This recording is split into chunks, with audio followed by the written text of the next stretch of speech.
konsumer tentunya. Terus harus menangani limbah yang lebih banyak juga, terus menangani polusi lingkungan yang terus meningkat seperti karbon dioksida, dan yang terpenting perubahan iklim seperti itu. Untuk Indonesia sendiri, ini grafik yang ada di Indonesia dari tahun 1965 hingga 2010, itu sekitar 10 tahun terakhir ya. Jadi ini kata-kata datanya. Jadi bisa dilihat ya teman-teman, kalau di tahun 2001 sampai 2004 perkiraan itu laju produksi Indonesia untuk minyak itu sudah semakin menurun, sedangkan konsumsi minyak di Indonesia didukung dengan peningkatan populasi itu terus meningkat, sehingga seingat saya Indonesia keluar dari list negara OPEC, yaitu pengekspor minyak pada tahun 2004. Terus jadi kalau kita lihat kondisi Indonesia sekarang ini, kan ada minyak bumi ya di mana-mana untuk bahan bakar kendaraan. Sebenarnya bahan bakar kendaraan yang kita pakai itu sebenarnya sebagian besar sudah merupakan produk impor yang di luar Indonesia itu sendiri. Nah, ini kan tentu juga mengundang permasalahan ya tentunya. Kalau dilihat dari proyeksi penyediaan energi nasional, kita bisa lihat ya teman-teman, kalau dari tahun 2002 sampai tahun 2020 itu laju penyediaan minyak itu meningkat seperti itu. Itu menjadi masalah. Kenapa? Karena minyak itu kan apa ya, sumber energi yang tidak terbarukan ya, sedangkan persediaan minyak di Indonesia itu terus menurun. Jadi tentu saja proyeksi penyediaan energi nasional ini itu sudah tidak optimal untuk diterapkan gitu. Nah, untuk batu bara itu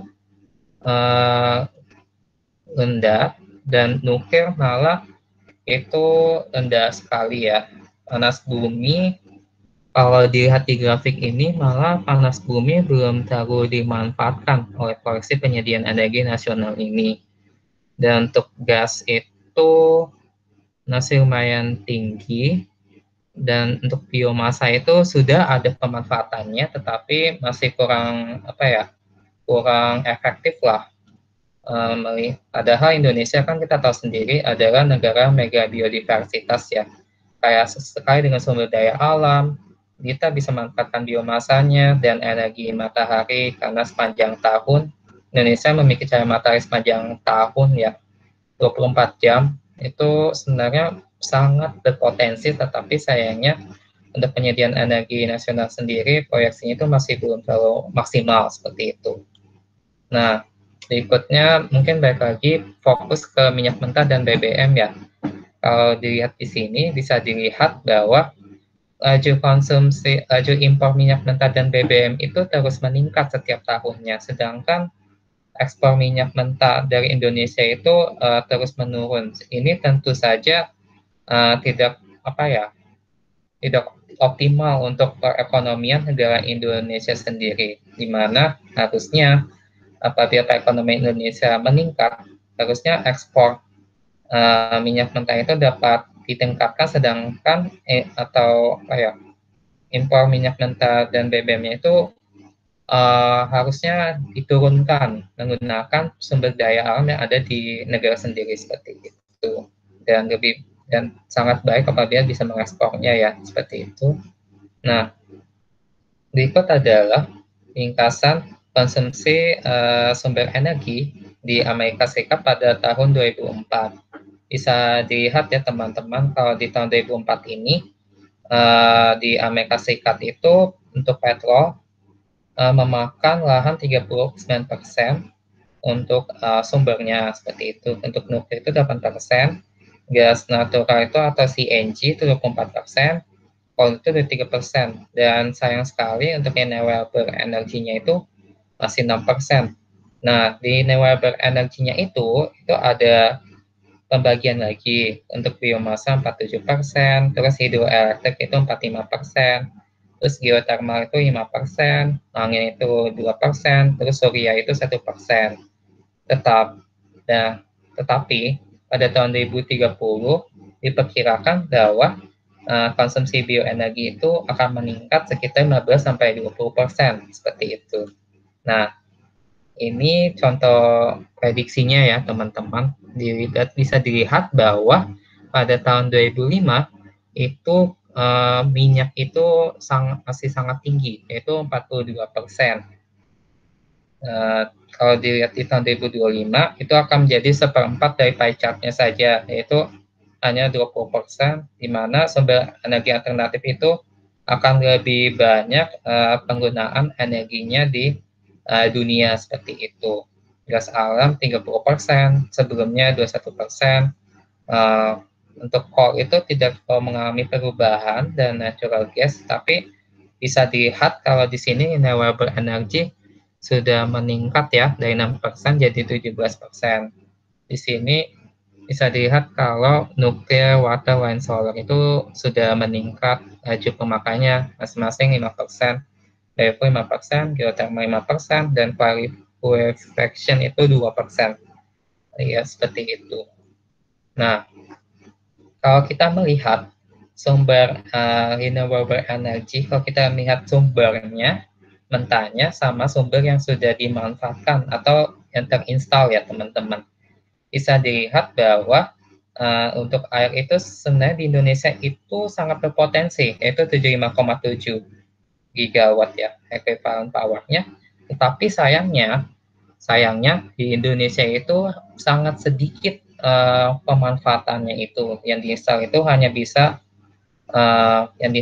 sekitar 4,2 menghasil 4,2 gigawatt itu. Nah, kita bisa lihat juga di geothermal ini cukup promising juga ya. Kita bisa lihat di 27 ini itu lumayan tinggi, tapi sayangnya sangat sedikit sekali pemanfaatannya untuk di skala Indonesia sendiri itu 0,8. Itu juga dengan angin 9,3, 0,001 untuk pemakaiannya. Nah, untuk biofuel itu sebenarnya sumber yang cukup promising kedua setelah air kalau dilihat resource-nya.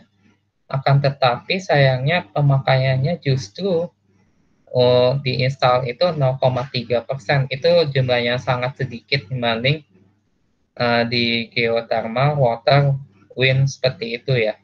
Dan untuk nuklir itu sumbernya itu sekitar 3 gigawatt, tapi sayangnya untuk yang terinstall itu masih 0 gigawatt untuk optimisasinya seperti itu teman-teman.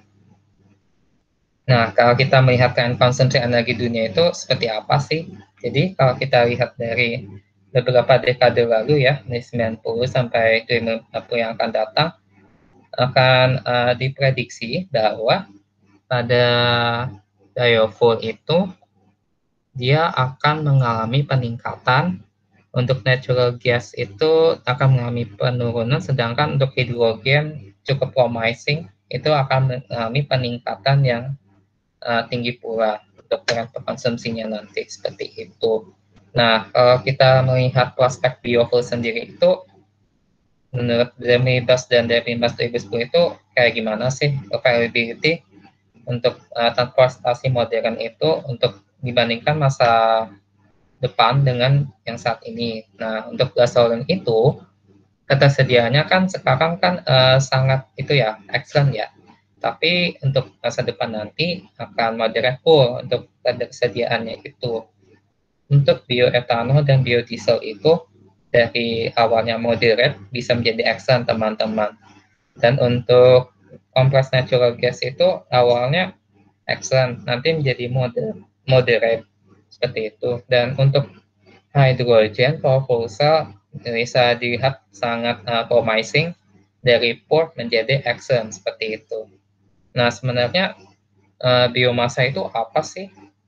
Jadi secara umum biomasa itu adalah sumber energi terbarukan yang datang dari material biologi seperti tanaman, hewan, mikroorganisme, dan limbah-limbah kayu ya, seperti itu. Nah, keuntungan dari biomasa itu apa sih? Nah, keuntungannya itu dia tersebar sangat luas di berbagai dunia. dan dapat berkontribusi ke keamanan dari suplai energi. Terus bisa menghasilkan biaya fuel yang lebih rendah secara umum dibandingkan dengan bahan bakar fosil yang tidak terbarukan itu. Terus sebagai sumber dia bisa tersimpan dalam jumlah yang besar dan bisa diproduksi energinya apabila ada permintaan seperti itu. Dapat menciptakan lapangan pekerjaan yang lebih baik, terutama di area yang perkampungan seperti itu. Dapat terjadi pengembangan teknologi dan landasan ilmu juga. Terus bisa mengelola jejak karbon dan reduksi gas beracun hanya seperti sulfur seperti itu. Nah, kalau kita lihat di sini dari emisi karbon dioksidanya bisa dilihat ya teman-teman, dari gasoline itu petroleum dan corn ethanol itu bisa menurunkan emisi gas karbon dioksidanya dari 19%, 28% jadi 52% untuk biomasanya itu. Sedangkan kalau kita lihat di sugarcane ethanol itu malah lebih tinggi lagi ya, bisa 78%. Dan untuk cellulose ethanol itu paling tertinggi, yaitu bisa melakukan 26% reduksi CO2 emission banding gasoline. Seperti itu. Nah, kelemahan dari biomasa itu apa sih? Yang pertama, tentu saja jumlah energinya itu cenderung lebih rendah karena kalau melihat teknologi yang ada saat ini. Tetapi sebenarnya kalau di masa depan itu akan teknologi kan pasti akan selalu berkembang ya teman-teman. Jadi sebenarnya kalau beberapa tahun yang akan datang sebenarnya jumlah energinya itu yang rendah itu bisa hilang dari kelemahan penggunaan biomasa seperti itu. Terus secara umum dia berkompetisi dengan sumber kayak sumber pangan, pakan, dan aplikasi material seperti kertas ya secara umum seperti itu. Terus secara umum itu membutuhkan biaya investasi yang lebih tinggi untuk konversi menjadi energi final dibandingkan dengan alternatif bahan bakar fosil seperti itu. Nah, kalau kita lihat-lihat itu kan bioenergi itu kan kesannya baru ya, tapi sebenarnya kalau kita melihat sejarah dunia itu bioenergi itu tidak baru. Bisa dilihat di tahun 1850, dosen saya mengatakan di daerah Eropa sana itu sempat dikembangkan kendaraan yang memanfaatkan etanol. Seperti itu di tahun 1896 itu automobil Ford quadricycle. Terus etanol itu bisa juga untuk pencahayaan sebelumnya seperti itu ya. Sebenarnya sempat ada juga penghambatan etanol pada Perang Dunia I dan Kedua karena ada prohibisi ya atau larangan memakai etanol sebelumnya. Akan tetap sehingga 1960 itu diakhiri di US dan Eropa tentunya. Akan tetapi kalau kita lihat malah saat ini ethanol refinery kembali lagi dioperasi seperti itu. Nah, tipe-tipe bioenergi itu ada apa aja sih? Yang pertama itu ada biofuel, yaitu dalam bentuk cairan itu ada metanol, etanol, butanol, biodiesel seperti itu. Terus ada gas juga, metana dan hidrogen. Untuk bioheat itu bisa diperoleh dari pembakaran kayu, dan ada juga bioelectricity, yaitu pembakaran di boiler ke turbin. Terus ada juga microbial fuel cell seperti itu. Akan saya coba jelaskan satu-satu. Untuk biofuel itu proses transformasinya itu dibagi menjadi 3 generasi. Untuk generasi pertama itu memanfaatkan tanaman pangan seperti jagung ya. Pertama-tama dia akan hidrolisis dulu. Nah, proses kimianya itu ya saya nggak bakal terlalu jelasin. Dia akan menghasilkan etanol. Terus generasi kedua mulai dipakai tanaman non-pangan, yaitu kayu dan rumput seperti itu. Nanti akhir produknya itu akan menghasilkan etanol, butanol, biometan, syngas, terus bio-oil, pyrogas kayak gitu. Dan untuk generasi ketiga sendiri itu dia menggunakan alge, terus limbah makanan. di sini akan diekstrak triaceglisaridanya, yaitu lipid dan proteinnya itu untuk mendapatkan minyak alga, biodiesel, dan bahan bakar pesawat terbang seperti itu. Dan dari agriculture dan forestry waste itu juga bisa dimanfaatkan teman-teman untuk pembentukan biofuel seperti residu pertanian, terus mungkin limbah peternakan ya, seperti itu, terus hasil-hasil dari pemotongan kayu seperti itu, terus limbah dari kertas. Terus ada juga limbah-limbah lainnya, contohnya limbah yang solid dari kayu-kayuan seperti itu, terus ada juga dari furnitur yang bekas pakai itu bisa dimanfaatkan juga seperti itu. Nah, kita melihat sendiri pemakaiannya itu di NUT-US data itu bisa di kalau residu itu sudah memanfaatkan 43% untuk bioetanolnya, dan false residu itu 35%. Itu merupakan angka yang cukup promising ya teman-teman, seperti itu. Jadi untuk di US sendiri itu pengembangan biofuel mereka sudah lumayan maju karena bisa memanfaatkan limbah-limbah yang dihasilkan oleh negaranya sendiri seperti itu. Nah, sekarang saya bakal bahas tentang mikroalga.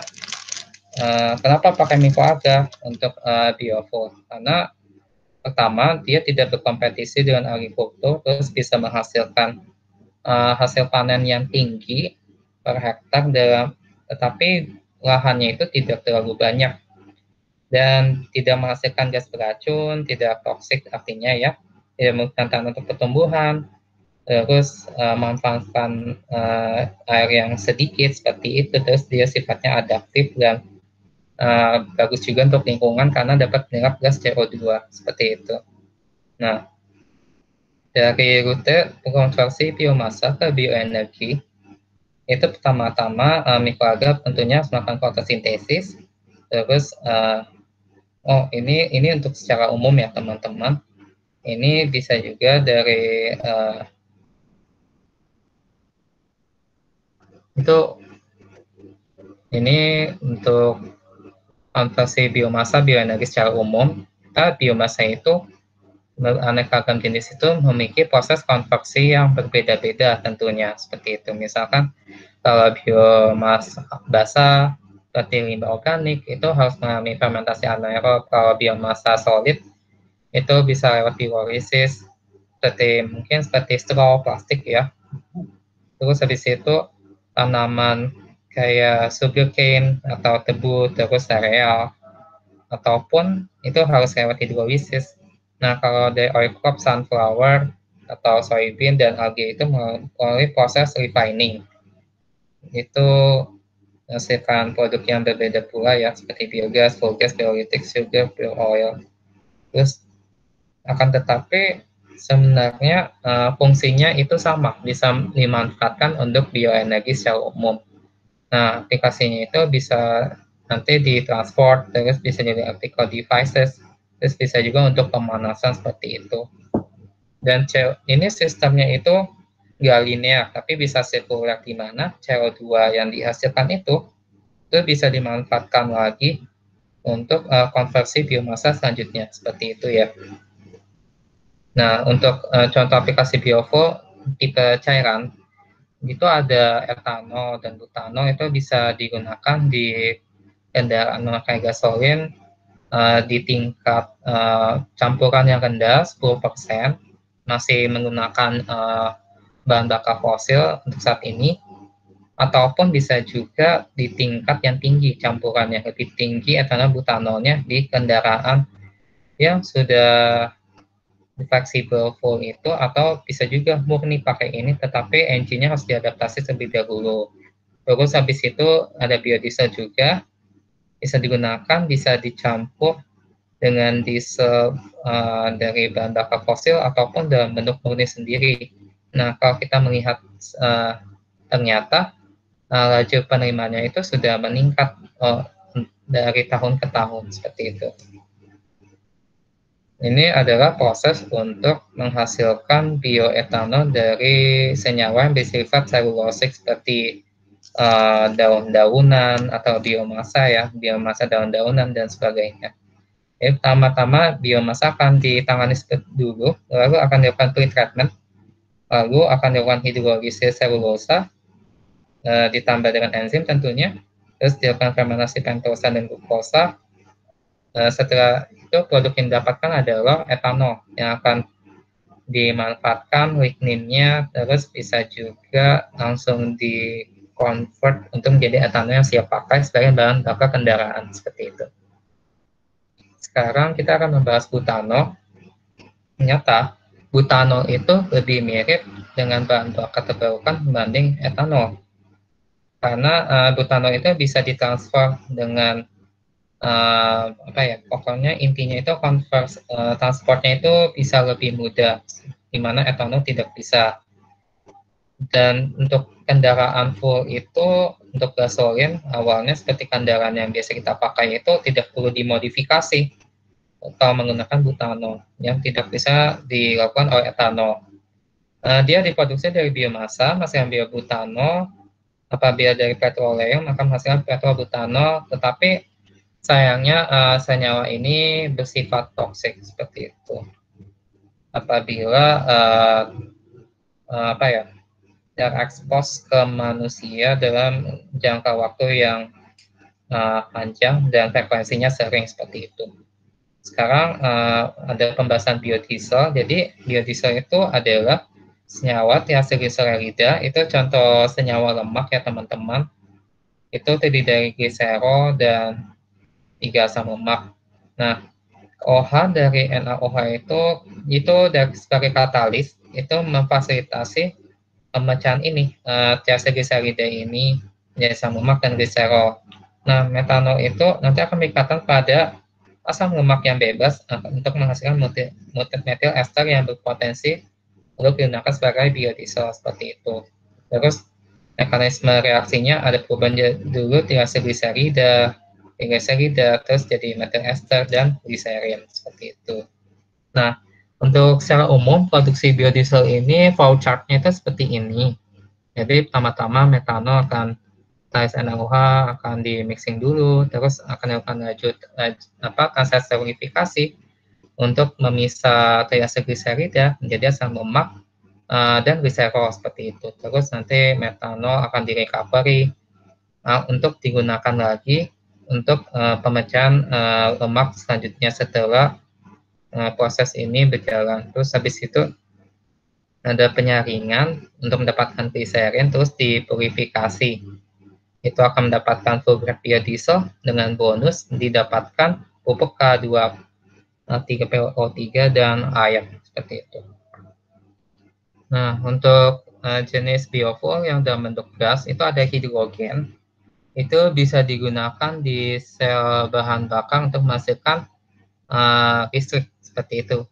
Dan metan itu bisa dibakar langsung atau dikonversi menjadi etanol seperti itu.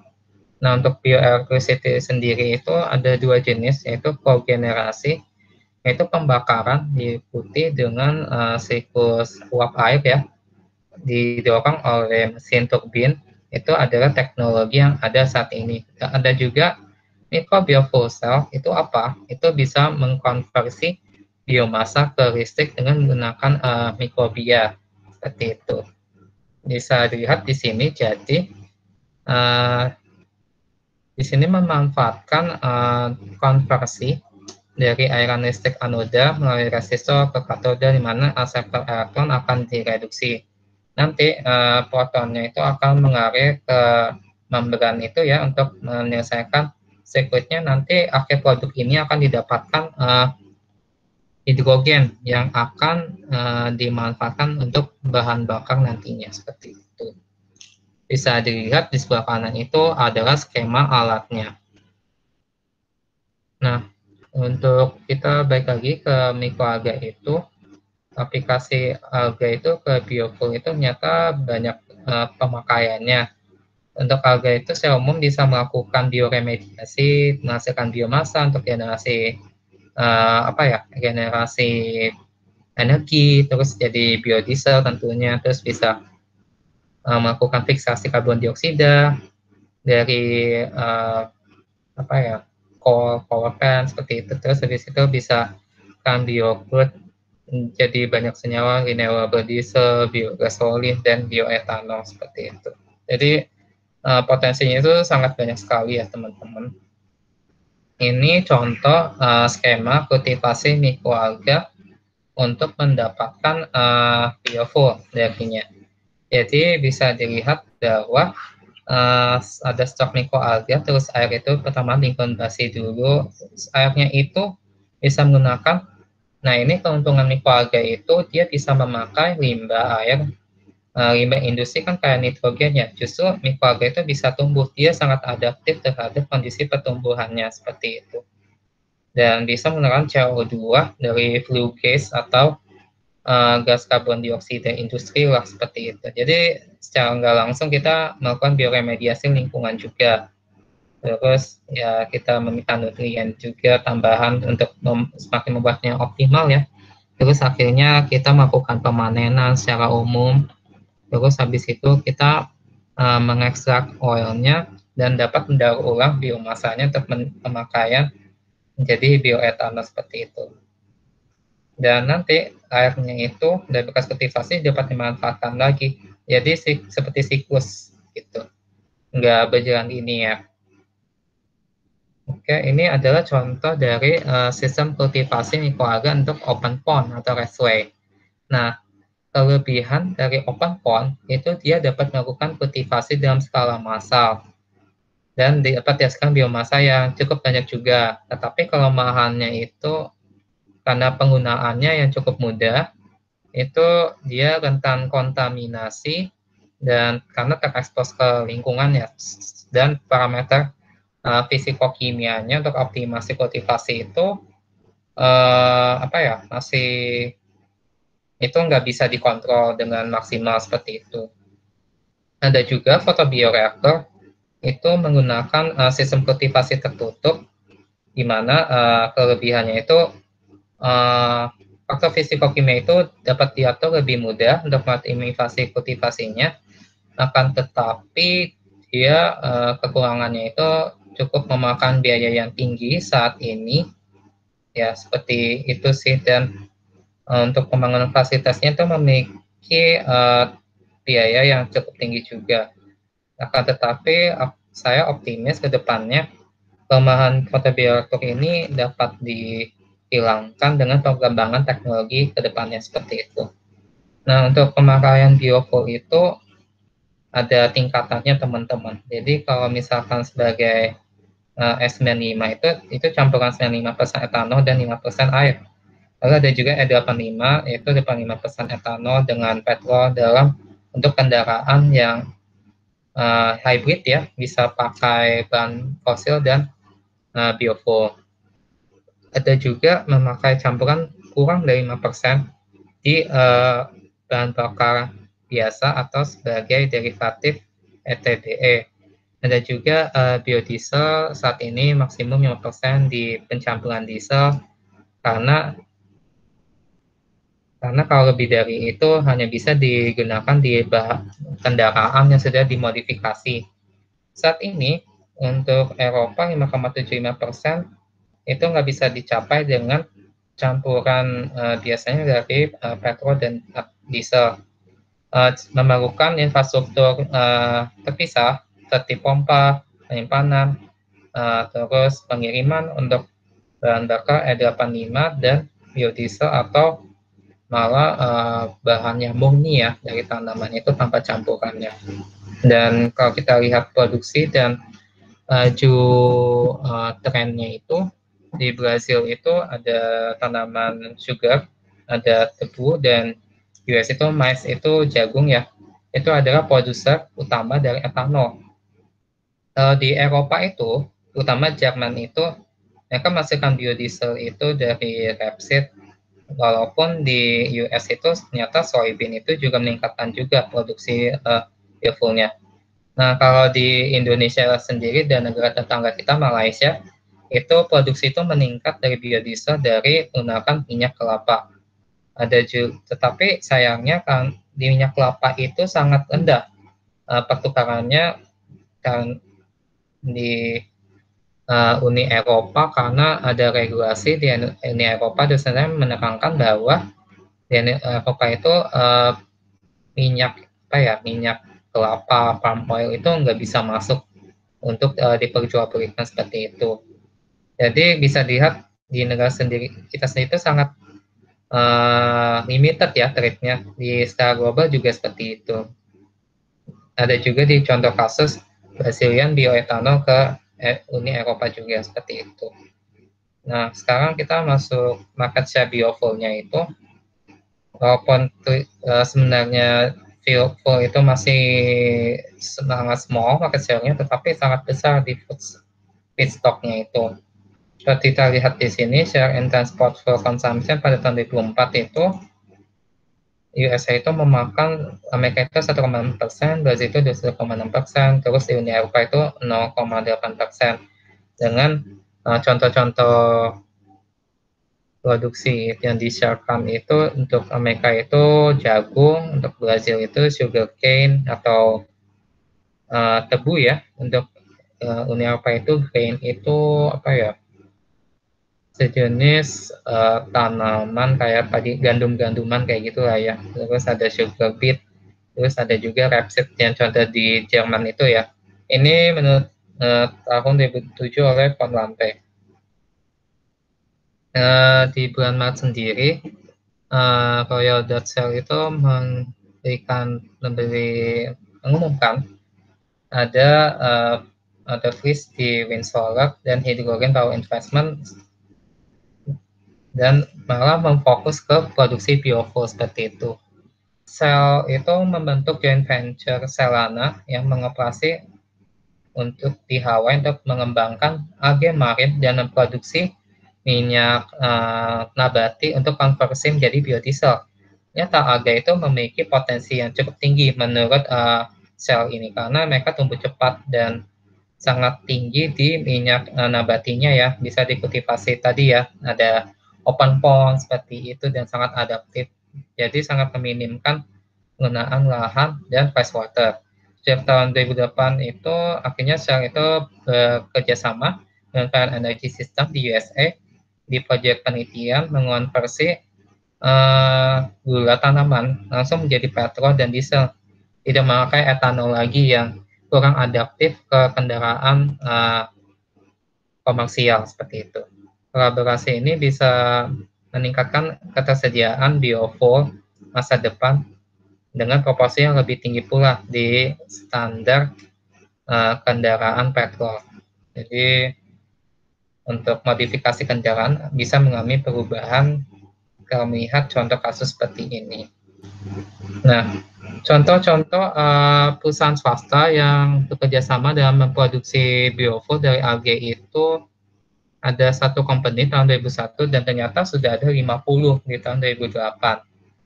Nah, itu ada algae biofuel, algae dan sebagainya. Nah, untuk tulisan hijau itu adalah contoh perusahaan-perusahaan yang familiar diketahui oleh dosen saya seperti itu. Terus ada juga penelitian selanjutnya oleh ExxonMobil algae dan perkembangannya memiliki budget 600 mili kerjasama dengan sintetik genomik untuk mengembangkan biofuel generasi selanjutnya, mungkin generasi keempat ya dari algae. Ini di sini mereka melihat potensi kalau sebenarnya algae itu sangat berpotensi untuk dimodifikasi secara genetis untuk menghasilkan biofuel yang lebih tinggi lagi sebagai generasi keempat. Bisa dilihat potensinya algae itu bisa 2000 galon per acre per year ya, dan sedangkan kalau diet itu proximity itu sumber fuel itu malah nggak ada yang sampai 100 malah ya, di palm, sugarcane, corn, dan soy seperti itu. Nah, tentu saja kalau kita melihat biofuel sendiri itu tentu saja sangat mempengaruhi ke laju ekonomi bioekonomi yang ada di Indonesia. bioekonomi itu adalah ekonomi yang memanfaatkan agen-agen biologis yang cukup sangat melimpah di Indonesia, bisa mengubah pola ekonomi kita yang awalnya linear, seperti mengambil lalu membuat terus dibuang gitu saja. Terus bisa juga berkembang menjadi circular ekonomi dari membuat terus menggunakan terus bisa digunakan lagi sebagai sumbernya itu. Circular bioekonomi itu adalah sustainable ekonomi berdasarkan sumber-sumber bio yang terbarukan. Nah, kalau dari bioekonomi dan circular ekonomi itu kalau digabung akan menghasilkan circular bioekonomi yang ternyata nggak cuma di energi aja aplikasinya, itu bisa juga untuk agrikultur seperti pangan tadi ya, terus ada air, forestry, climate, itu bisa menggunakan limbah limbah industri, terus tadi gas karbon dioksida pembakaran, itu tetapi yang terutama akan menghasilkan energi yang clean dari sebagai industri yang baru nantinya. Nah, untuk sustainable biofuel industry itu akan berpengaruh ke tingkat sosial, ekonomik, dan environmental. Kalau tingkat sosial itu akan meningkatkan pemenuhan sustainable development pemerintah ya. Salah satunya itu kalau nggak salah, saya seingat saya itu bisa memanfaatkan energi terbarukan seperti itu kalau nggak salah. Terus ada meningkatkan perekonomian mungkin kesejahteraan perkampungan seperti itu, impornya menjadi lebih rendah, terus ekonominya meningkatkan kesempatan ekonomis ya tentunya, terus meningkatkan properti bahan bakar, terus menurunkan laju produksi tentunya. Terus untuk lingkungan itu tentu saja menurunkan pemanasan global secara dan jangka panjang seperti itu. Nah, di dalam kultivasi mikroalga itu dalam menghasilkan biofuel yang berimplikasi ke bioekonomi sendiri, itu ada suatu proses untuk mendapatkan manfaat yang sudah saya sebutkan, yaitu biorefinery. Jadi biorefinery itu adalah vaksinasi atau pengolahan biomasa ke berbagai produk dari sumber yang sama, itu jadi bisa berbagai produk dengan teknologi pemisahan dan fantasi katalitik untuk mempercepatnya tentunya. Bisa menghasilkan etanol, bisa menghasilkan aseton, terus senyawa-senyawa lainnya. Misalnya triacylglycerida, mungkin contoh lainnya itu bisa juga senyawa astaxanthin atau karotenoid, itu dia sangat berpotensi sebagai anti kanker. Itu contoh metabolit yang dihasilkan oleh biomasa mikroalga yang ternyata memiliki market value yang cukup tinggi, walaupun market size-nya itu lumayan rendah kalau dilihat di sini ya. Kalau di sini astaxanthin itu menduduki value yang tinggi, tetapi sayang market size-nya rendah.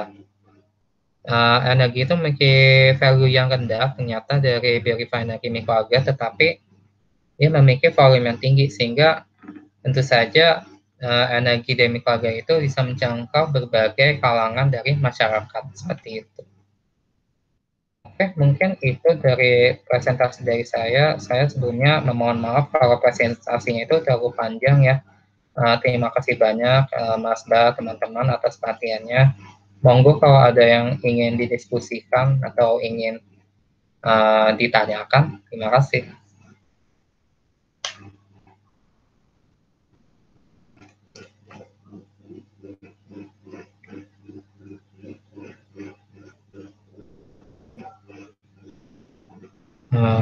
Apakah ada yang ingin ditanyakan? Terima kasih ya teman-teman sebelumnya atas perhatiannya.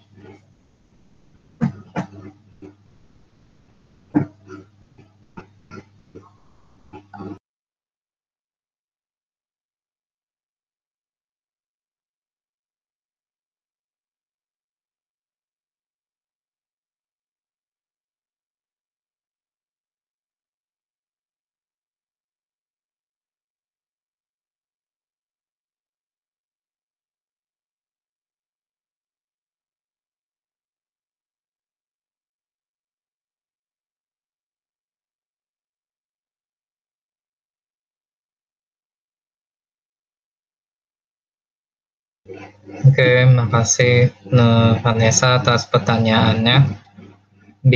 Jadi penerapan bioelektrik ya, itu contohnya itu, coba saya balik ke slide saya ya, yang nanti tentang bioelektrik itu ya. Jadi sebenarnya kalau untuk bioelektrik sendiri itu adalah hal yang masih baru kalau saya baca itu. Jadi sebenarnya ini masih dalam tahap penelitian, nggak terlalu dimanfaatkan dalam skala masyarakat umum seperti itu. Akan tetapi bioelektrik itu berpotensi untuk kendaraan masa depan nantinya yang hijau menggunakan bahan bakar terbarukan. Jadi intinya lebih ke kendaraan sih. Bisa juga ke depannya nggak cuman untuk apa ya, eh, kendaraan juga, bisa juga untuk perangkat elektronik lainnya itu bisa untuk perangkat elektronik misalnya seperti kulkas dan sebagainya, itu bisa menggunakan bioelectricity itu, dan dengan menggunakan agen hayati seperti mikrobia seperti itu. Jadi intinya itu seperti itu. Tapi bisa juga dia tanpa mikrobia juga memakai sumber yang tersedia di alam seperti uh, siklus air, uap air yang dapat mendorong engine turbin, itu bisa menghasilkan listrik untuk kendaraan masa depan yang hijau, penggunaan energinya hijau, dan juga untuk sumber energi lainnya, listrik alternatif selain listrik yang ada, sumber energi listrik konvensional yang ada saat ini. Seperti itu mungkin. Ada yang masih bingung nggak?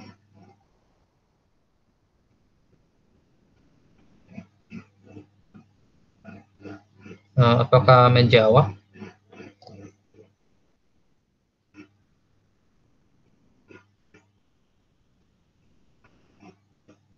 Semoga menjawab ya harapan saya. Mungkin Mas Mbak, teman-teman kalau misalnya ada yang mau tanya lagi, boleh loh, monggo, saya sangat welcome kalau misalnya ada pertanyaan.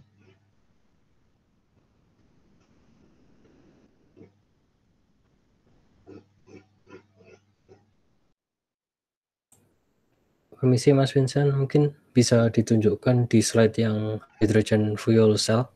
Oke, boleh. Yang ini ya? Yang H2 tadi yang ada. Oh, yang ini. Ya, ya. Kalau dari presentasinya Mas Vincent tadi, hidrogen ini diproduksinya pakai dasar apa ya? Apakah elektrolisis atau gimana ya untuk kedepannya itu? Kan tadi disebutkan juga kalau hidrogen nanti ketersediaannya juga bakal excellent gitu kan? Iya. Nah itu kalau di sini gimana ya? Soalnya kalau saya tahunya yang hidrogen itu pakai yang kogenerasi panas tinggi biasanya, yang di angka 700-800 derajat Celcius. Tapi kalau ini kan nggak mungkin, pasti metodenya mungkin beda. Mungkin bisa lebih dijelaskan gitu Mas. Oke. Makasih Mas atas pertanyaannya. Untuk contoh reaksinya, saya sebenarnya kurang tahu Mas, tapi seingat saya itu, jadi dia menggunakan hidrogen yang bisa dari hidrolisis air ya, terus tadi itu menggunakan aliran transport elektron dari genetically modified organism, di mana organisme itu akan menciptakan kondisi pada potensial proton H+ itu secara optimal. Dia akan mendrive hidrogen itu menjadi bahan bakarnya. Jadi untuk di mikrobia sendiri itu, bakteri itu secara umum itu aliran hidrogen itu memang dimanfaatkan untuk pergerakan selnya ya. Nah, ternyata kalau kita bisa melakukan optimisasi ke pertumbuhan mikrobia ini dan dilakukan rekayasa genetika untuk meningkatkan adaptasinya, itu bisa mendrive proses konversi hidrogen dari mikrobia ini untuk dipacu produksinya, seperti itu Mas. Jadi mungkin maksud saya untuk hidrogen itu seperti itu, kamu menggunakan mikrobia gitu. Jadi dan bisa juga nggak harus mikrobianya ya yang mendrive reaksi kimianya, menghasilkan beda potensial untuk menghasilkan hidrogen yang lebih tinggi ke lingkungan. Bisa juga dari hidrolisis air itu secara konvensionalnya, dan itu kan seperti kata Mas tadi itu kan kurang efektif ya. Nah, jadi menurut dosen saya rekayasa genetika, optimisasi mikroalga, bioindustri itu akan semakin berkembang ke depannya dengan kondisi Indonesia yang apa ya, kayak akan sumber daya alamnya itu akan berkembang gitu. Makanya hidrogennya yang berasal dari proses fisiologis makhluk hidup itu seperti mikrobia itu ke depannya akan semakin tinggi optimisasi penggunaannya, Mas. Seperti itu, Mas. Apakah menjawab, Mas? Terima kasih Mas, mungkin sudah cukup menjawab. Jadi mungkin lebih ke rekayasa genetikanya untuk Iya, menghasilkan terus. beda potensial yang lebih tinggi sama daya tahan mikrobialnya itu ya. Ya, jadi kondisi fisiologisnya itu menjadi lebih optimal, Mas. Dan bisa ke depannya mungkin saya optimis itu bisa dikembangkan lebih lanjut lagi. Ini kan masih tahap penelitian ya, Mas ya. Di skala industri mungkin beberapa tahun kemudian ini bisa ditingkatkan menjadi scaling up-nya menjadi skala industri seperti itu, Mas. Oke, terima kasih Mas Vincent sudah cukup Ya, menjawab. ya, sama-sama. Makasih juga Mas atas pertanyaannya. Ada lagi pertanyaan?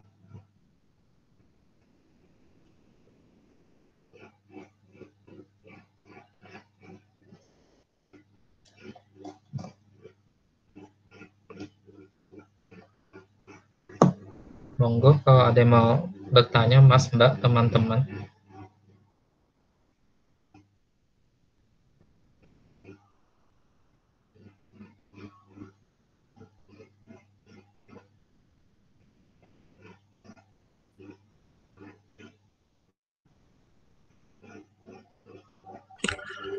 Aku ya, Mas Vincent. Oke, Mas. Monggo, Mas. Nah, ini aku mau sedikit memantik dan juga memberikan insight gitu tentang bagaimana realita biodiesel di Indonesia. Jadi, Mas Vincent sudah memberikan insight juga tentang positif dari biodiesel gitu kan. Terus dia bisa berperan baik dari segi lingkungan maupun kesejahteraan masyarakat kayak gitu sampai ke segmen bawah. Cuma realitanya ini aku mau memberi apa ya, men-sharing hasil kajian dari salah satu non-profit organization namanya Coaction Indonesia atau Koaksi Indonesia nih. Barangkali teman-teman udah banyak yang pernah dengar ya tentang Coaction. Nah, ini aku share screen sedikit. Aku tunjukin Instagramnya Coaction. Nah, di sini tuh selama berapa ya? Mungkin setahun terakhir, Coaction ini tuh sering dia mengeluarkan kayak apa ya? Bukan propaganda juga sih. Pokoknya kayak pandangan mereka yang sering mempertanyakan apakah biodiesel itu benar-benar sustainable kayak gitu. Nah, ini kalau untuk yang lama-lama ya. Untuk yang lama-lama, postingan yang lama-lama maksudku, ini dia sering nulis itu. Bentar ya, aku tunjukin contohnya tuh. Nah, ini nih, misalnya nih.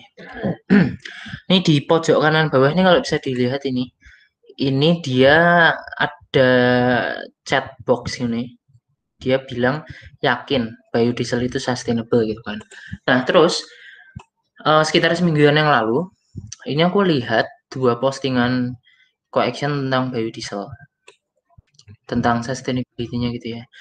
Nah, ini di postingan yang ini memang bilang kan bahwa biodiesel itu memang dia berperan dalam transisi energi. Kayak gitu. Ya karena kita tahu kan biodiesel tadi udah dijelasin Mas Vincent bisa hubungannya sama nanti mengurangi demand dari oil dari fosil. Jadi khususnya diesel ya, untuk diesel. Kalau untuk bensin atau apa namanya? Premium Pertamax itu sepertinya belum bisa disubstitusi sama bioenergi. Tapi kalau untuk solar itu sudah bisa disubstitusi sebagian, makanya namanya B30 kan, disubstitusi oleh biodiesel. Jadi B30 itu 30% biodiesel, 70% solar fosil konvensional kayak gitu. Nah, itu memang biodiesel udah bisa terbukti mengurangi sebagian gitu kan, sebanyak 30% kalau konteksnya solar itu ya. Jadi dia memang membantu berperan dalam transisi energi. Nah, ini di sini di poin-poin ini nih, mengurangi fossil fuel, terus otomatis karena kebutuhan solar itu menurun, otomatis mengurangi impor, sehingga bisa menghemat devisa. Kenapa gitu? Karena Indonesia ini sudah net importir minyak sejak tahun 2004. Artinya net importir itu bahwa nilai konsumsi setiap tahunnya itu selalu lebih tinggi daripada kemampuan produksi kita gitu. Jadi misalnya kebutuhan dalam negeri itu katakanlah 1,2 juta barel per hari, kemampuan produksi kita cuma misalnya 700.000 barel per hari gitu. Jadi ada gap 500 dan gap itu semakin tahun semakin besar gitu. Itu nanti datanya bisa dicek sendiri di SKK Migas. Cuma ini aku belum sempat buka, tapi bisa lah nanti dilihat ya di laporan SKK Migas itu ada kurvanya dari tahun 2004 sampai sekarang itu trennya kurva produksi dengan konsumsi itu kayak gimana. Nah, itu gapnya selalu membesar. Makanya di situ bisa menghemat devisa. Terus meningkatkan nilai tambah industri hilir, mengurangi emisi gas rumah kaca. Ya, ini jelas ya. Tadi udah dijelasin secara teknisnya juga ada pengurangan reduction-nya tadi ya, berapa persen berdasarkan feedstock-nya itu, berdasarkan bahan bakunya. Cuma di sini dikatakan bahwa biodiesel itu berperan dalam jangka pendek aja gitu, karena masih belum berkelanjutan. Nah, maksudnya belum berkelanjutan itu kayak gimana? Nah, ini makanya Coaction tadi di bawah itu ada chatbox yang bilang yakin biodiesel itu sustainable gitu kan. Nah, di sini ada postingan lain ini. Postingan lain. Ini semoga ini tulisannya nggak kecil ya, karena ini nggak bisa di full screen karena ini pakai PC gitu. Nah, ini dibilang bahwa ada beberapa temuan yang membuktikan bahwa program biodiesel di Indonesia itu ada beberapa aspek yang menunjukkan ciri-ciri tidak berkelanjutan kayak gitu. Mungkin nggak semua ya, tapi di sini artinya belum bisa dikatakan sepenuhnya berkelanjutan kayak gitu terkait biodiesel di Indonesia. Contohnya ini kita baca aja. Neraca perdagangan defisit karena kesempatan ekspor crude palm oil, CPO, dan biodiesel yang hilang. Terus pada 2018 sampai 2019 volume ekspor sawit meningkat namun nilainya menurun. Nah, ini mungkin maksudnya ini volume ekspor dari segi tonnya mungkin gitu ya. Dari segi tonnya meningkat tapi dari segi income-nya itu menurun. Kalau menurutku kayak gitu ya dari kalimat ini. Income uangnya meskipun tonnya itu meningkat. Terus menciptakan skala ekonomi yang tidak efisien akibat penyerapan subsidi kepada korporasi. Itu mungkin aku nggak tahu detailnya ini ya, itu mungkin kaitannya sama petani sawit kayak gitu. Jadinya income itu tetap akhirnya masuk ke korporasi bukan ke kesejahteraan petani. Dugaanku kayak gitu yang dimaksud di sini. Terus baru 38% kebun sawit yang sudah tersertifikasi ISPO. ISPO itu Indonesia Sustainable Palm Oil. Itu merupakan regulasi yang dari pemerintah untuk memastikan keberlanjutan dari suatu istilahnya kayak perkebunan atau sistem produksi dari kelapa sawit itu ya. Nah, ini aku tunjukkan sedikit. Nah, ini. Bahwa ternyata itu sebenarnya ada banyak standar-standar lain untuk keberlanjutan biodiesel selain ISPO. Di sini ini ada apa namanya policy brief dari Coaction ya, mendorong penguatan standar keberlanjutan dalam pengembangan biodiesel di Indonesia. Nah, ini dibahas di sini. Nah, ini aku zoom out bentar. Nah, kalau kita lihat secara life cycle dari mulai upstream itu mulai dari perkebunan ya, ini palm oil plantation, kemudian diolah di perkebunan sampai di refinery, sampai ke downstream. Downstream itu udah mulai jadi biofuelnya, terus ini di blending sama solar konvensional menghasilkan B30. Ini di blending berarti 30% biodiesel, 70% solar. terus dibawa ke pom bensin, fuel station, jadi B30 yang sudah branded gitu, terus dibeli oleh masyarakat ke user atau ke transportasi kayak gitu. Nah, di sini ada beberapa standar-standar yang mengatur tentang sustainable biofuel kayak gitu.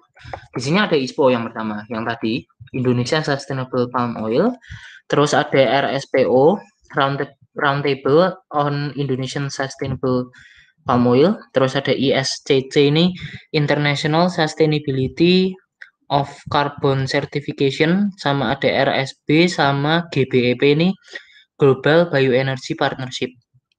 Nah, untuk ISPO sendiri ini sebenarnya standarnya dia apa ya, bisa aku bilang tidak sekomprehensif standar-standar yang lain, mungkin yang sifatnya levelnya lebih internasional gitu ya. Artinya gini, untuk ISPO ini dia memang hanya mengatur sampai ke upstream pun itu nggak seluruhnya, hanya sampai di palm oil mill, tapi belum sampai ke biofuel refinery. Terus ini ada konsentrasi yang diregulatori gitu ya, artinya konsentrasi yang diatur gitu, cakupan indikatornya itu ya masih banyak di awal gitu lah. Ini yang warna merah ini ya, dia sangat dense itunya. Indikator standar keberlanjutannya itu memang hanya masih di awal aja, masih di palm oil plantation. Terus ini cuma kesini cuma kuning gitu dan seterusnya nggak diregulasi oleh ISPO, tapi diregulasi oleh standar yang lain. Nah, ini pun meskipun ISPO hanya cuma cakupannya kecil kayak gini, ini pun di sini dibilang bahwa baru 38% kebun sawit yang tersertifikasi ISPO gitu. Jadi bayangkan yang 62%-nya itu kayak gimana gitu. Dan yang 38% pun itu ISPO kan baru mencakup yang upstream aja. Upstreamnya pun nggak seluruhnya gitu kan. Nah, bagaimana dengan downstreamnya? Apakah 38% yang sudah tersertifikasi ISPO ini downstreamnya juga sustainable? Nah, itu juga jadi pertanyaan kayak gitu kan. Terus ini lanjut, ada wilayah dengan luasan lahan rakyat tinggi cenderung rendah nilai IDM-nya, indeks desa membangun. Nah, ini pemakaian terkait dengan pemakaian lahan rakyat gitu ya, berarti ya. Lahan rakyat dipakai untuk biodiesel, tapi indeks pembangunan desanya rendah. Kalau aku nangkapnya kayak gitu ya. Jadi meskipun itu lahan rakyat dipakai untuk pengembangan yang katanya sustainable, tapi nyatanya rakyat itu ya tetap tidak sejahtera gitulah kasarannya gitu ya. Atau mungkin bertambah kesejahteraannya tapi indeksnya tetap tidak tinggi gitu. Terus rata-rata pembukaan lahan baru antara 2014 sampai 2018 yang berbanding lurus dengan kebutuhan. Nah, ini sebanyak 8,78%. Berbanding lurus, kayaknya yang perlu di-highlight ini, berbanding lurus ini. Nah, ini terus kaitannya dengan lahan, ini DEM itu sempat ngadain IG Live kan, sama Coaction, sama Kak Rohmah dari Coaction. Itu memang menyarankan salah satunya supaya biodiesel itu bisa sustainable, itu jangan ada pembukaan lahan baru lagi. Pokoknya udah yang sudah dibuka lahan oke, biarlah yang sudah terlanjur gitu. Cuma untuk kedepannya jangan membuka lahan baru lagi. Untuk mengatasi atau memenuhi demand, artinya misal kalau ada alasan lahan yang sekarang belum cukup nih, kalau mau demandnya B50 atau B60 atau bahkan sampai B100, yaitu diupayakan jangan membuka lahan. Tapi kalau di biofuel itu ada namanya peremajaan sawit gitu. Jadi dengan lahan yang sama, luas lahan yang sama, itu produktivitasnya bisa ditingkatkan gitu dengan teknik peremajaan sawit kayak gitu. Jadi jangan buka lahan baru, tapi kita mengoptimasi lahan yang sudah ada gitu. Supaya karena kaitannya nanti ini, jangan sampai ada lahan-lahan rakyat yang dipakai lagi, terus pembukaan hutan terutama. Jadi hutan yang aslinya paru-paru dunia gitu kan, terus diganti jadi perkebunan sawit gitu. Terus ini desa dengan komoditas utama sawit mengalami pencemaran. Nah, ini pencemarannya mungkin juga macam-macam ya, dari pembakaran pembukaan hutan mungkin, terus mungkin dari juga aktivitas apa ya, mungkin pembangunannya sendiri kan mesti mungkin ada kendaraan proyek sipil yang lewat, mungkin pembangunan jalan atau apa buat infrastruktur perkebunannya gitu kan. Terus emisi gas rumah kaca B100 dan B20 masing-masing hingga 632% dan 125% lebih tinggi dari solar jika bahan baku biodiesel berasal dari perkebunan yang dikonversi dari lahan gambut atau hutan. Nah, ini kaitannya berarti sama ini, life cycle analysis namanya. Jadi meskipun aku tadi kurang ngemat ya, kurang memperhatikan yang pengurangan reduction dari emission yang ditunjukkan Mas Vincent itu, apakah reduction hanya di combustion, artinya di engine saja ketika sudah di engine, atau itu emission life cycle gitu ya. Nah, bisa jadi memang dari segi pembakaran ketika dipakai di kendaraan itu memang emisinya sudah berkurang gitu. Karena mengurangi fossil fuel karena ada campuran dari biodieselnya itu kan. Jadi emisinya bisa berkurang ketika di pembakaran. Tapi kalau kita lihat secara life cycle itu artinya kita melihat dari upstream, dari pertama feedstocknya bahan bakar itu sampai ke engine, sampai ke user atau transportasi. Jadi tidak hanya melihat emisi di user aja, transportasi, tapi kita juga melihat emisi keseluruhan, mulai dari perkebunan, emisinya berapa, ketika di refinery emisinya berapa, terus ketika even dibawa ke blending station atau dibawa ke fuel station, itu untuk transport dari refinery ke fuel station misalnya atau ke blending station itu kan juga ada emission kan, emisi dari kendaraan yang membawa transport si hasil biodieselnya itu. Nah itu juga harus diperhatikan, jangan hanya melihat di downstream atau ketika sudah di engine aja.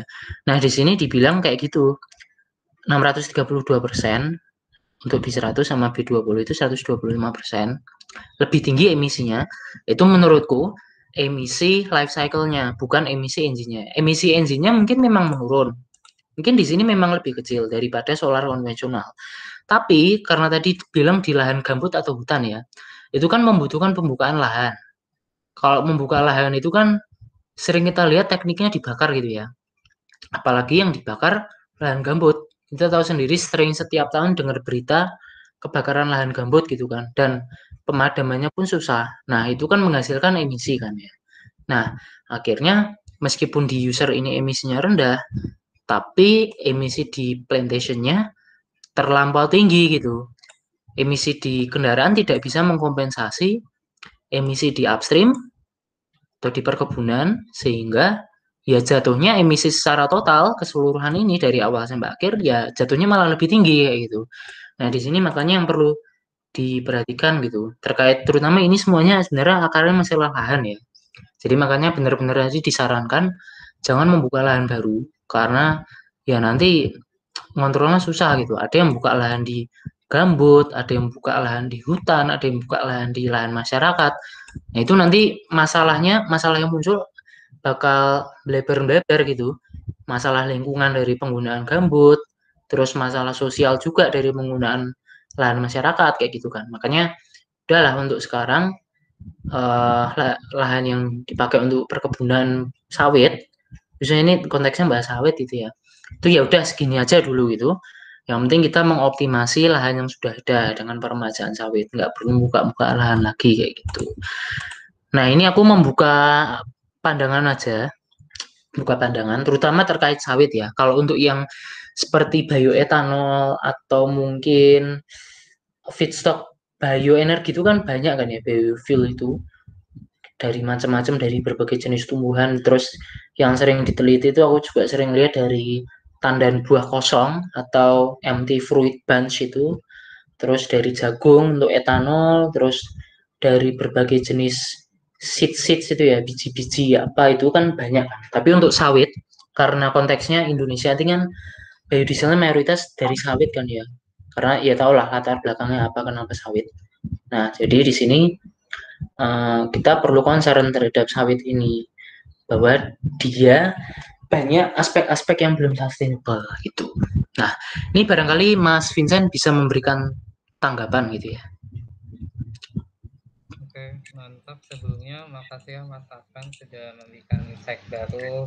Ini saya juga dapat ilmu ini Mas, dan iya memang harus diakui kalau biofuel itu memang harus dipertimbangkan juga dalam skala panjangnya, nggak bisa skala pendek aja, harus melihat juga potensi-potensi sumber yang lainnya gitu juga, nggak harus pakai palm oil juga. Dan saya lihat dan memang palm oil itu sayangnya itu memang masih komoditas yang masih banyak digunakan di Indonesia ya, tapi ternyata sebenarnya secara panjangnya itu tidak terlalu baik seperti itu. Jadi kalau dari saya sih mikirnya seperti ini Mas. Jadi mungkin karena kita tidak perlu membuka lahan baru lagi, kalaupun ada contoh kasus misalkan harus pakai palm oil itu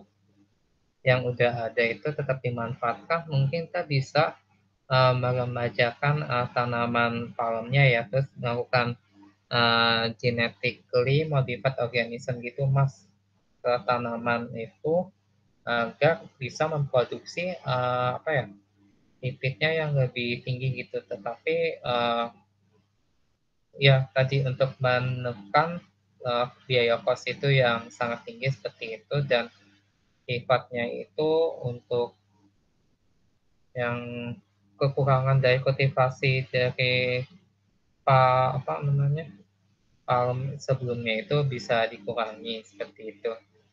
Itu alternatif saya yang pertama. Terus alternatif yang kedua itu kita bisa lihat juga dari kondisi kehidupan masyarakat Indonesia yang selain palm itu banyak juga tanaman-tanaman lainnya. Nah, mungkin kita bisa mendesain untuk biodiesel sendiri itu kita bisa menggunakan sumber-sumber alternatif. Jadi ya cuman dari palm oilnya gitu Mas, bisa pakai, tadi saya pakai contoh kasusnya kan contoh sumber kan lumayan banyak ya, ada mungkin kayu atau limbah industri apa ya, limbah ya, saya menemukan kalau limbah makanan terus minyak jelantah itu kan produk yang waste ya, yang sebenarnya kalau digunakan di sehari-hari kalau nggak diproses itu kan sangat apa ya, nggak bisa digunakan.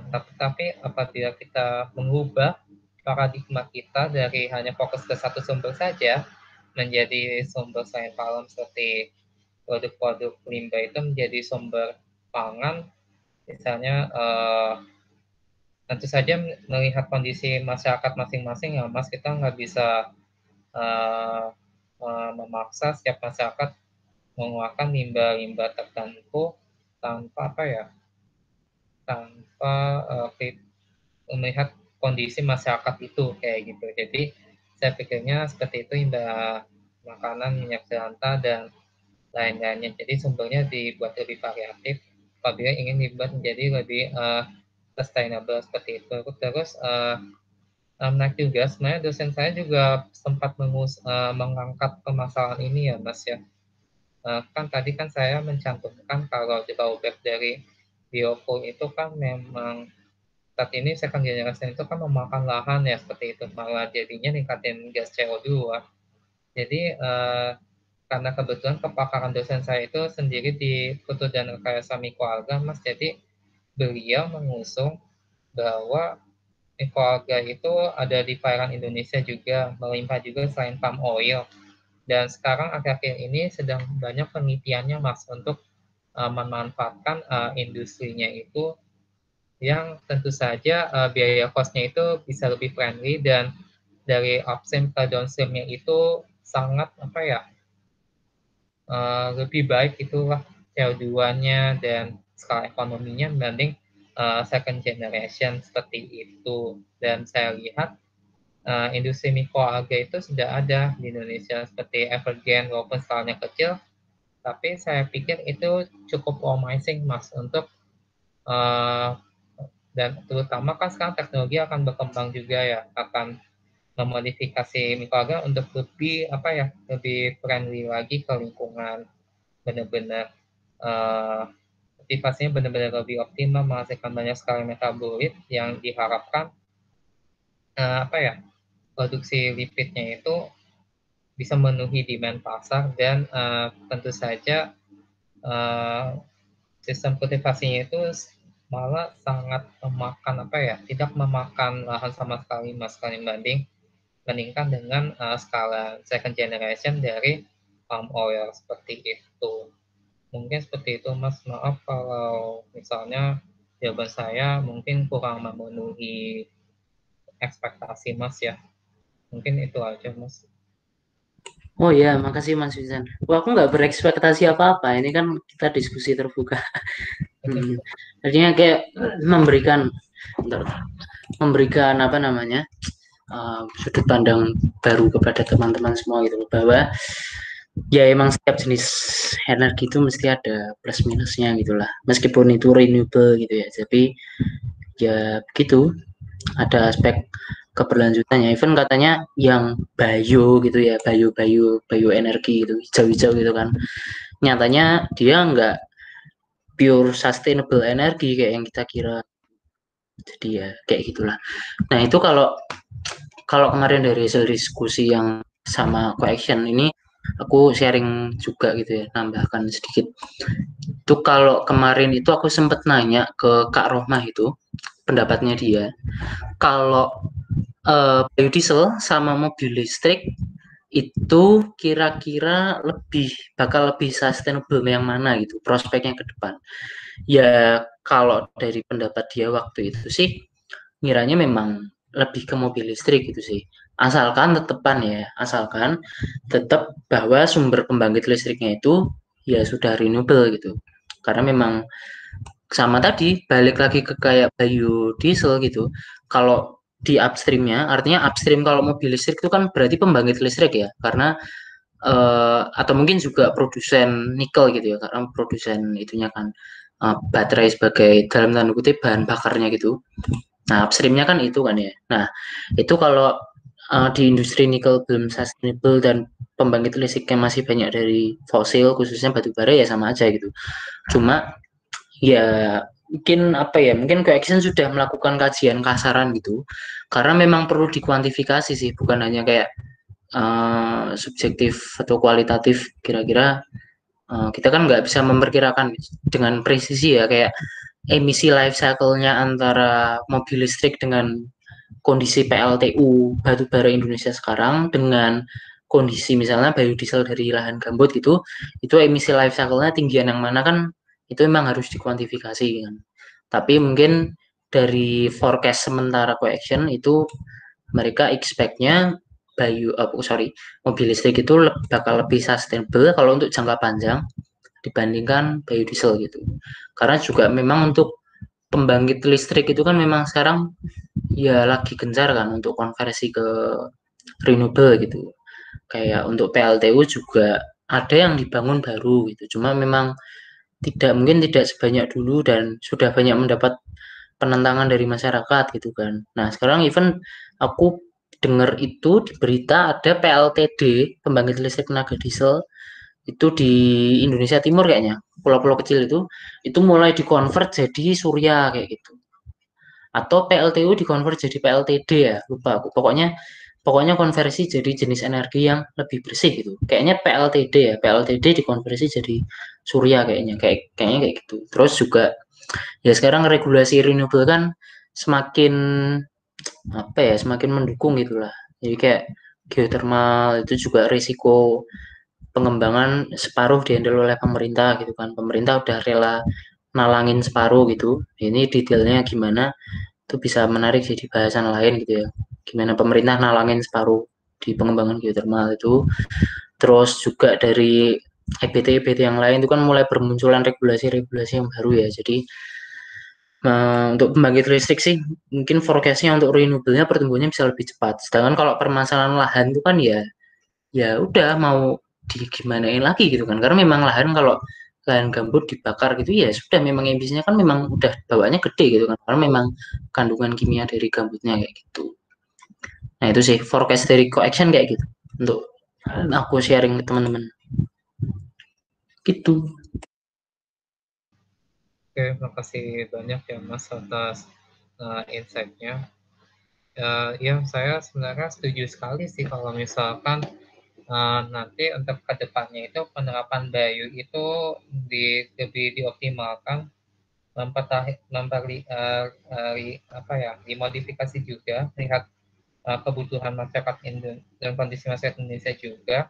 sumber alternatifnya apa selain biofuel, selain apa namanya palm oil agar lebih sustainable, terus mulai mencari memanfaatkan third generation itu ke depan-depannya seperti apa, seperti itu Mas.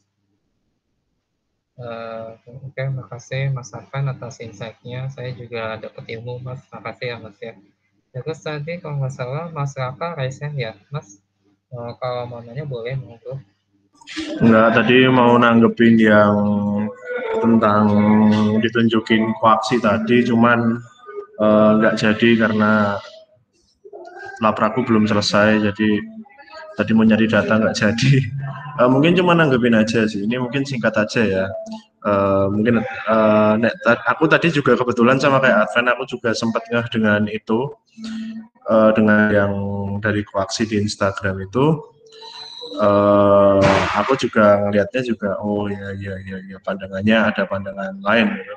Tapi aku melihatnya data yang mereka pakai bagus, data yang mereka kumpulkan bagus, dan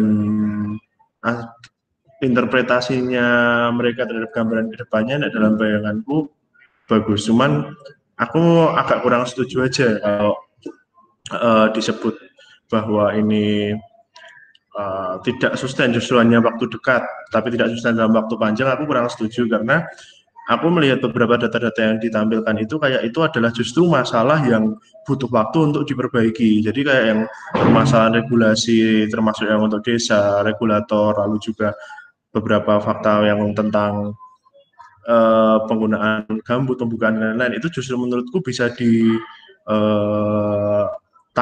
ke depannya, justru lebih bisa ditangani. Dan seperti yang contoh penurunan harga pada tahun 2018-2019 itu menurutku itu juga hal yang sebenarnya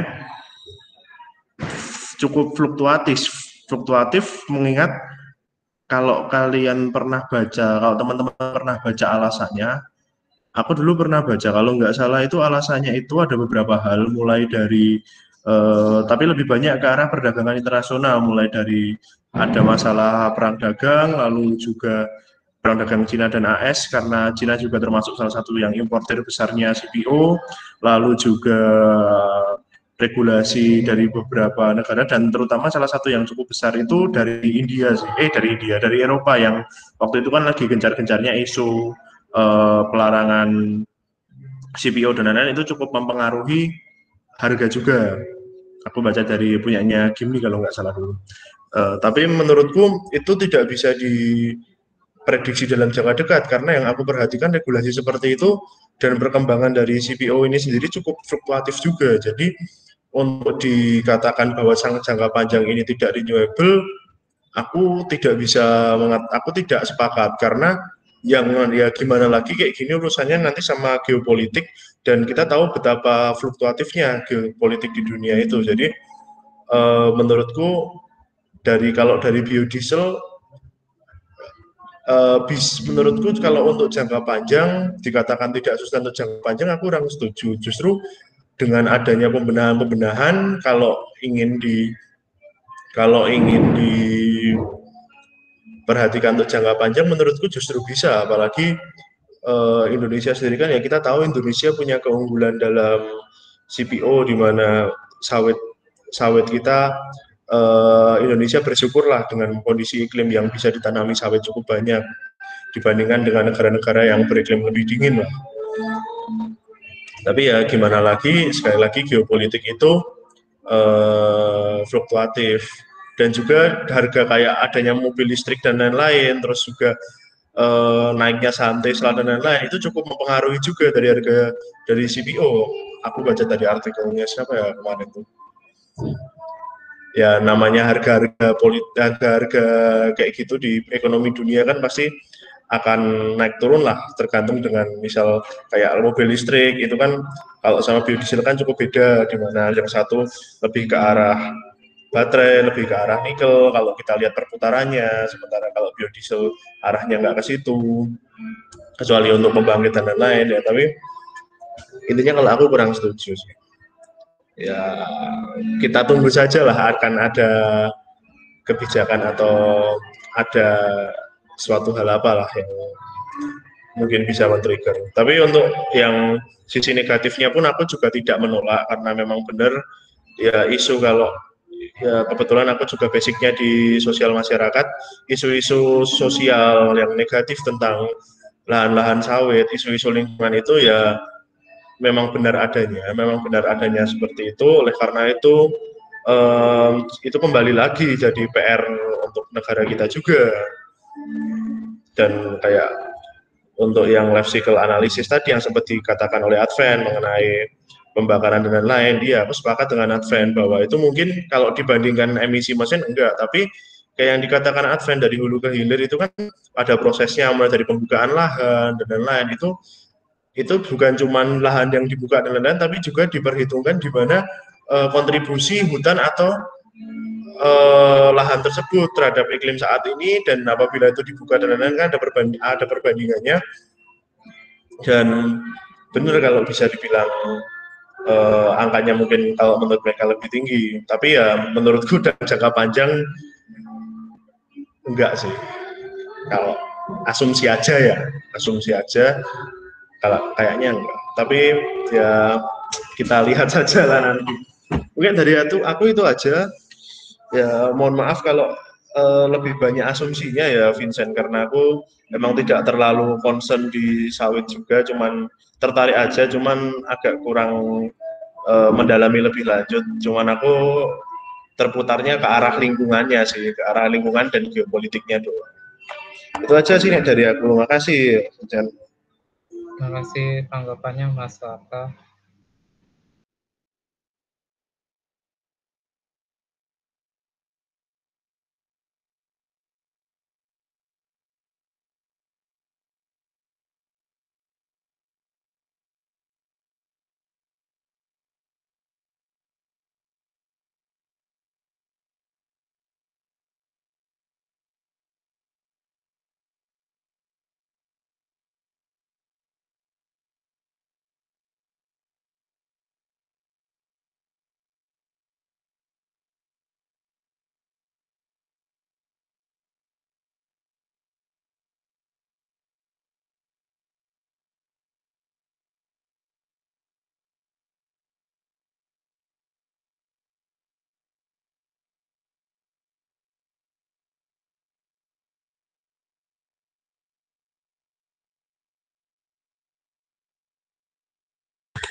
Ini ada yang masih mau bertanya, berdiskusi?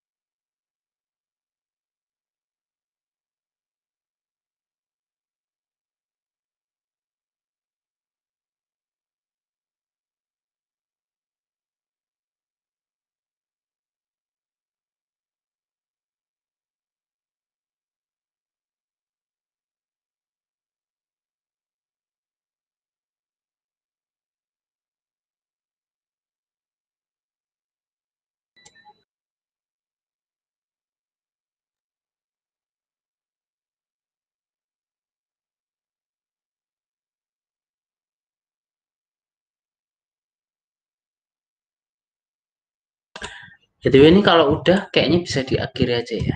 Sudah 9:30 kan, biar nggak terlalu malam.